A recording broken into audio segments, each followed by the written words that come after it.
अब तक हमने देखा कि अभिक स्कूल की छुट्टी होने के बाद दिल्ली शहर के एक एंटीक आइटम की मार्केट में चला जाता है, जहां जाकर वह एक अंगूठी को 200 रुपए में खरीदता है। लेकिन एक लड़की प्रिया और उसके अंकल सुदेश अभिक से वह अंगूठी 60,000 में खरीद लेते हैं, जिससे अभिक हैरान रह जाता है। फिर प्रिया के अंकल सुदेश जी अभिक की अच्छी समझ की बात करते हैं, तो अभिक मना करते हुए उस ब्रेसलेट को लेने की बात करता है और दुकानदार के जवाब का इंतजार करता है।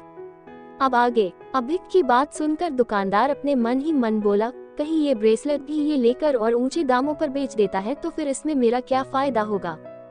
यही सोचता हुआ दुकानदार अभिक की तरफ से नजरें घुमाकर सुदेश जी को देखता है, जो उस ब्रेसलेट को देखकर कुछ खास रिएक्शन नहीं दे रहे थे। सुदेश जी को शांत देखकर वह दुकानदार फिर खुद से बोला, ये पुरानी वस्तुओं के जानकार लग रहे हैं। जैसी चमक इनके चेहरे पर उस अंगूठी को लेते समय थी, वैसी चमक इनके चेहरे पर इस ब्रेसलेट को देखते समय नहीं है। शायद मैं ही ज्यादा सोच रहा हूँ। ये ब्रेसलेट सामान्य ही है और जब मुझे इसकी पूरी कीमत मिल रही है तो मैं इसे बेच दी देता हूँ। यही सोचकर वह दुकानदार ब्रेसलेट उठाकर अभिक को दे देता है और अभिक भी दुकानदार को नोटों की 2 गड्डी निकाल कर दे देता है। वह ब्रेसलेट हरे रंग के मोतियों का था, जिसमें बस बीच का एक मोती ही चमकीला था और बाकी सारे मोती काले से थे। लेकिन उस ब्रेसलेट में आध्यात्मिक ऊर्जा बाकी किसी भी सामान से 10 गुना अधिक थी और उसकी कीमत भी कम थी। यही देखकर अभिक ने वह ब्रेसलेट लिया था। अभिक वह ब्रेसलेट अपने हाथ में ले लेता है तो उसे अपने पास का ऑरा और भी ज्यादा ताकतवर महसूस होता है, जिसे महसूस करते ही अभिक के चेहरे पर प्यारी सी मुस्कान आ जाती है। अभिक को मुस्कुराते देखकर सुदेश जी एक कदम अभिक की ओर बढ़ाते हैं और अभिक से बोले, क्या मैं इसे एक बार देख सकता हूँ। सुदेश जी की बात सुनकर अभिक उस ब्रेसलेट को देखते हुए सुदेश जी से बोला, ये बिकाऊ नहीं है। अभिक की बात सुनकर सुदेश जी मुस्कुराते हुए बोले, अरे भाई हाँ, मैं तो बस इसे एक बार देखना चाहता हूँ। सुदेश जी की बात सुनकर अभिक बोला, ओह अच्छा। इतना कहते हुए अभिक धीरे से हाथ बढ़ाकर वह ब्रेसलेट सुदेश जी को दे देता है। सुदेश जी कुछ देर उस ब्रेसलेट को चेक करते हैं तो उन्हें कुछ अजीब लगता है, इसलिए वह अपने साइड बैग से एक इक्विपमेंट्स और एक टॉर्च निकालते हैं। सुदेश जी उस टॉर्च को उस ब्रेसलेट के सेंटर वाले हरे रंग के मोती पर मारते हैं और उसके बाद वह मोती को अपने इक्विपमेंट की मदद से देखते हैं, जिसे देखते हुए अचानक ही सुदेश जी की आंखों में चमक आ जाती है। सुदेश जी की आंखों में इतनी चमक देखकर दुकानदार परेशान हो जाता है और खुद में बड़बड़ाते हुए बोला, ये तो उसे अंगूठी को देखकर भी इतना खुश नहीं हुए थे, लेकिन अब तो इनकी खुशी फूले नहीं समा रही। यही सोचते हुए बेचारे दुकानदार की तो दिल की धड़कनें बढ़ी हुई थी और वह एकटक सुदेश जी को देखे जा रहा था। तभी सुदेश जी खुशी के कारण एकदम शोर मचाकर कूदते हुए तेज आवाज में बोले, oh my God, oh my God, ये सच है। वाओ, आज लाइफ में पहली बार मैं इसे देख रहा हूँ। मैंने कभी सोचा भी नहीं था कि मैं इसे देख पाऊंगा। हा। इतना कर सुदेश जी किसी छोटे बच्चे की तरह हंसने लगते हैं। प्रिया, अभिक, दुकानदार और पूरा बाजार भी सुदेश जी को ऐसी हरकतें देखकर हैरान था और सुदेश जी की ऐसी हरकतों की वजह से घिरे घिरे वहाँ पर भीड़ इकट्ठा होनी शुरू हो जाती है। प्रिया अपने चारों ओर भीड़ को इकट्ठा होते देखकर सुदेश जी को शांत करते हुए बोली, अंकल प्लीज आप शांत हो जाइए, यहाँ सब लोग आपको ही देख रहे हैं। प्रिया की बात सुनकर भी सुदेश जी नहीं रुकते तो प्रिया सुदेश जी को रोकने के लिए तेज आवाज में चिल्लाकर बोली, अंकल प्लीज ये रुक जाइए। प्रिया की इतनी तेज आवाज सुनकर सुदेश जी रुक जाते हैं और प्रिया की तरफ देखते हैं, जो उन्हें लगातार घूरे जा रही थी। प्रिया को ऐसे देखता देखकर सुदेश जी प्रिया से बोल, क्या हुआ प्रिया, तुम मुझे ऐसे क्यों घूर रही हो जैसे मैंने कुछ गलत कर दिया है। सुदेश जी की बात सुनकर प्रिया अपने दोनों हाथ अपनी कमर पर रखते हुए बोली, जरा देखिए अपने चारों ओर आपने शोर मचा कर सारा बाजार इकट्ठा कर लिया है। प्रिया की बात सुनकर सुदेश जी अपने चारों ओर देखते हैं, जहां काफी भीड़ इकट्ठी हो गई थी, जो अजीब नजरों से सुदेश जी को देख रही थी। सुदेश जी भी भीड़ को देखकर प्रिया से बोले, इसमें नाराज होने वाली कौन सी बात है, बल्कि ये तो और अच्छी बात है कि ये सब खुद ही आ गए। आखिर इन्हें भी तो पता चले कि मैंने आज क्या देखा है।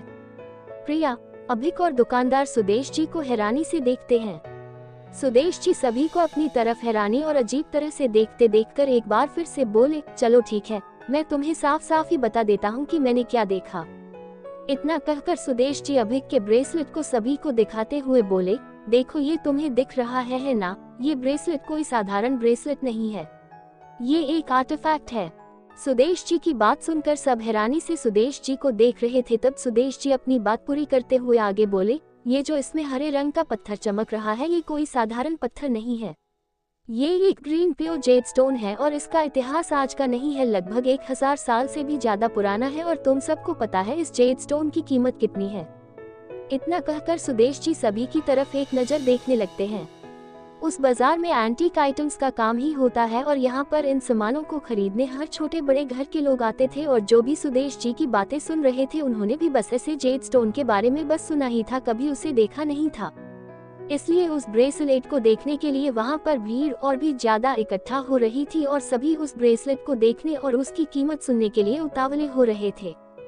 सुदेश जी भी सभी को उतावला देखकर एक गहरी सांस लेकर बोले, 5 करोड़। सुदेश जी के मुंह से निकले ये 2 शब्द सुनकर सबकी आंखें फटी की फटी रह जाती हैं और मुंह खुले के खुले रह जाते हैं। सब एक टक बस उस ब्रेसलेट को ही देखे जा रहे थे। किसको कुछ समझ नहीं आ रहा था कि वह क्या बोले या क्या करे। लेकिन उन सभी में से जो सबसे ज्यादा सदमे में था वह था दुकानदार। वह तो अब पूरी तरह से पागल हो गया था। उसे तो कुछ समझ ही नहीं आया कि यह जेड स्टोन उसकी ही दुकान पर था और उसने हीरे को पत्थर समझकर 5 करोड़ के जेड स्टोन को बस 20,000 में बेच दिया। तभी उसके दिमाग में कुछ आता है और वह अभिक की तरफ देखकर बोला, सुनो बच्चे, तुम अपने 20,000 रुपए पकड़ो और मुझे मेरा सामान वापस करो। अचानक ही दुकानदार की आवाज सुनकर सबका ध्यान उसकी तरफ चला जाता है। अभिक भी दुकानदार की बात सुनकर उसकी तरफ देखते हुए बोला, आप मुझसे इसे वापस नहीं ले सकते। मैंने इसे इसके पूरे दाम पर खरीदा है और वैसे भी विक्रेता या दुकानदार चाहे या ना चाहे तब भी वह सामान वापस नहीं ले सकता।